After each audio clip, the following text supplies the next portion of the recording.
এক ধনী লোক তার বাগান বাড়ির পুকুরের মধ্যে অনেকগুলো কুমির পুষত।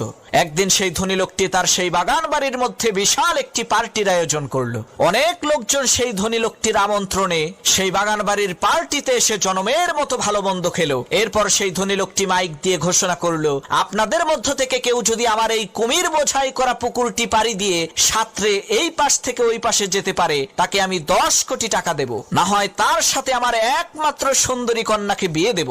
লোকটির কথা শেষ না হতেই পানির মধ্যে ছপাস করে শব্দ হলো। সবাই দেখতে পেলে একজন সাহসী যুবক পুকুরের মধ্যে ঝাঁপ দিয়েছে, আর তাকে ধরার জন্য বড় বড় কয়েকটি কুমির তার দিকে ধেয়ে আসছে।